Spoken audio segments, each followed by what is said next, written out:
Hello, Bravs. We return with The White Cat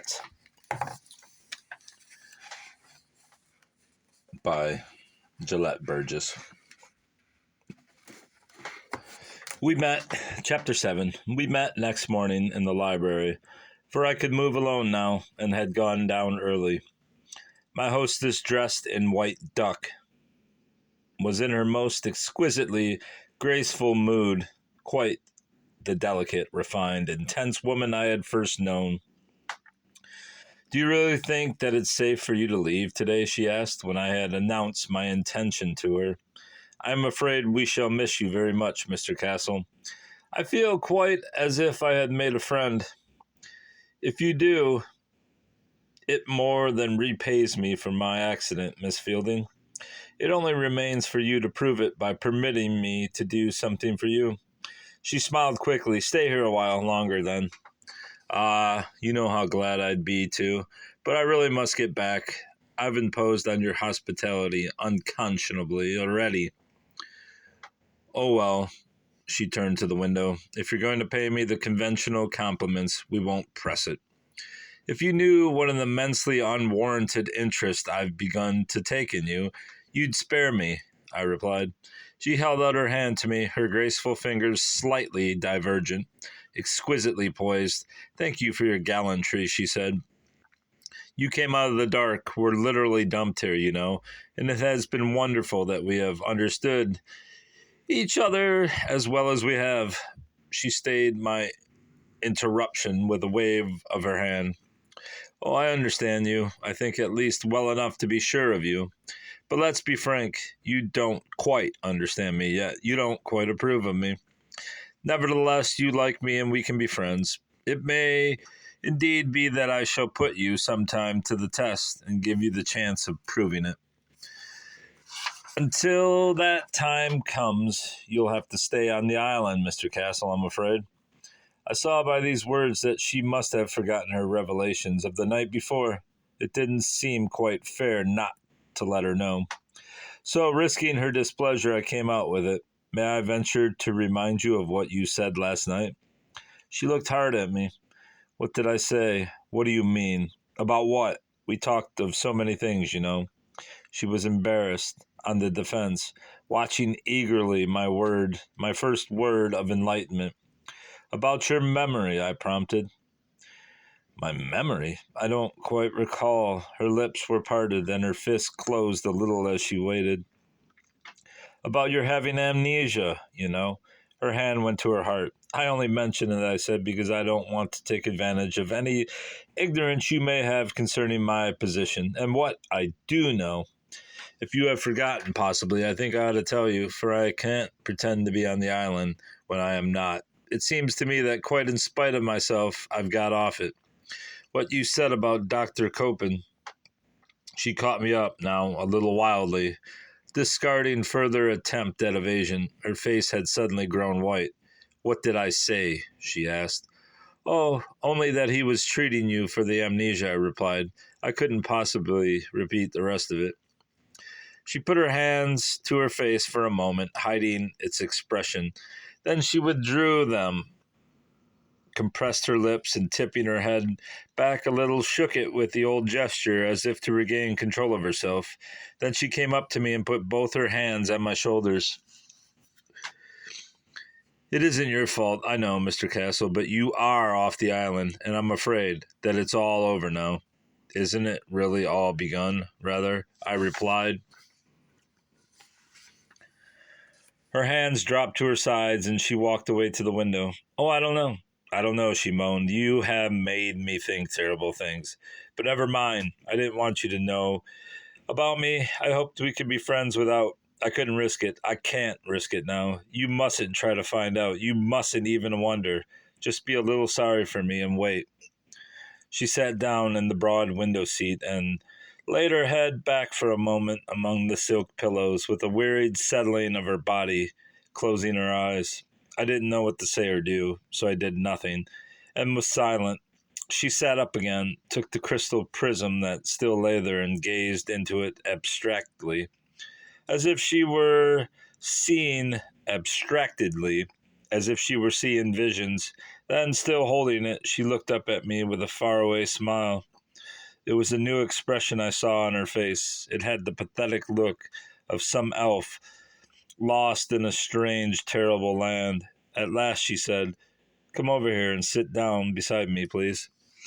I did so, and still fondling the prism, which shot prismatic colors into the room, she said, as with great effort, "Did you ever in your childhood read the story of the White Cat? It's a fairy tale, you know."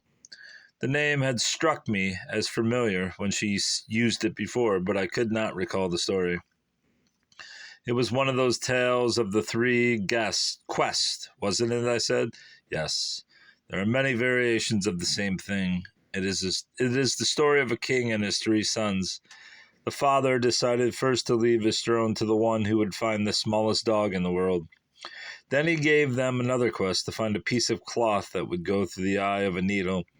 Of course, the youngest son won each time, but the king wasn't contented, and for the final test commanded them to find the most beautiful lady in the world.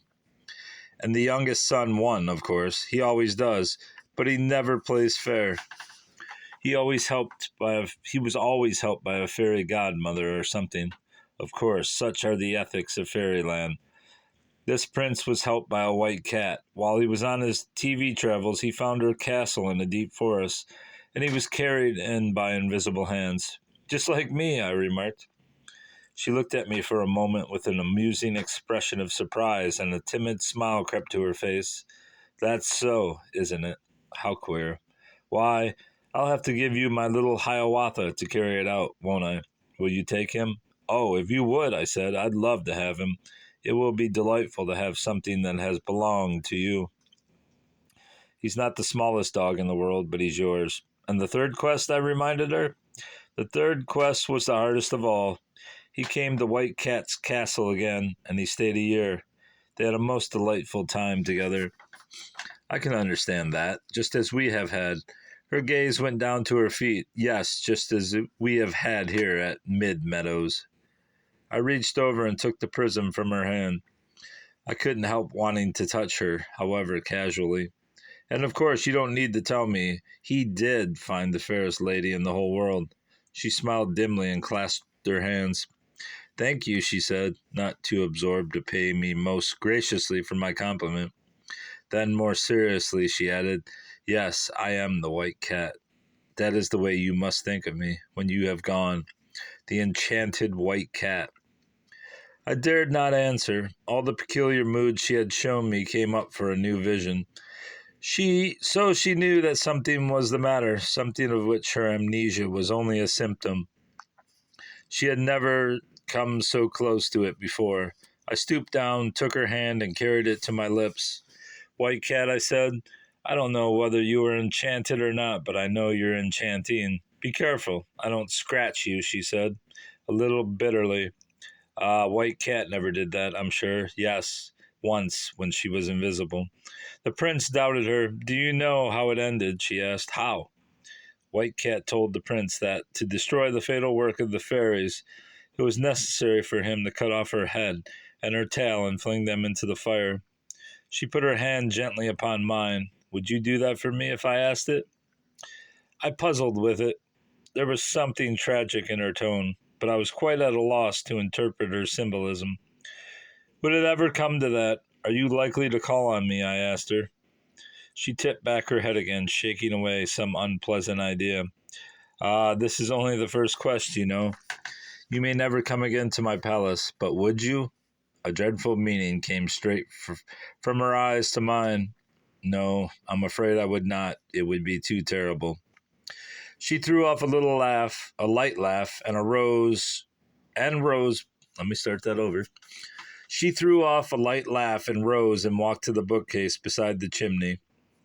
Here she took down an old, tattered, red-covered volume and rapidly turned the pages till she found her place. Then she came back to her seat beside me, and pointing to the lines, read aloud. "I," exclaimed the prince, "Blanchette, my love, I be so barbarous as to kill you.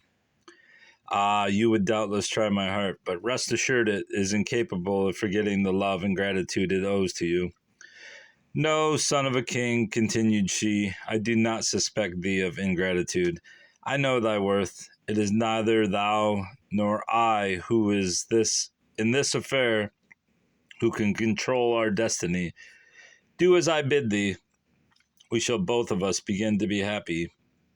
And on the faith of a cat of reputation and honor, thou wilt acknowledge that I am truly thy friend. But it ended happily, like all fairy tales. So will yours, I'm sure, I remarked. She let the book drop wearily. It must end some way. Why not that? I clasped her hand. You must not think of it, Miss Fielding. It appalls me. Well, I won't speak of it again, but I should be glad to have a friend who would help me, if worst came to worst. You forgot that, in spite of what I know, I am still on the island. After all, I can't yet judge of such a necessity. Well, Leah and I will fight it out. You said once that I could trust Leah in everything. Do you still mean that? Absolutely. In fact, you can trust her when you're uncertain of me. Do you understand? I can't make it too emphatic. I understand, I said. It was almost time to go now, and so while I went upstairs to see that my things were ready, Miss Fielding and Leah got Hiawatha, fixed a collar and chain on him, and put him into the carriage. Highly excited at the prospect of traveling, Leah shook my hand and looked into my eyes with gratitude. Uncle Jerdon drove up to the front door, and I got in beside him and captured the frisky puppy, who proceeded to bite my hand playfully. It had been arranged that I was to send someone down to repair the automobile, and I permitted myself to hope that I might find in that a sufficient excuse to come back myself. So it was not altogether with a feeling of permanent parting that I finally gave my hand to Miss Fielding. Well, goodbye, White Cat, I said as Uncle Jerdon took up the reins. Goodbye, Prince, she answered, smiling.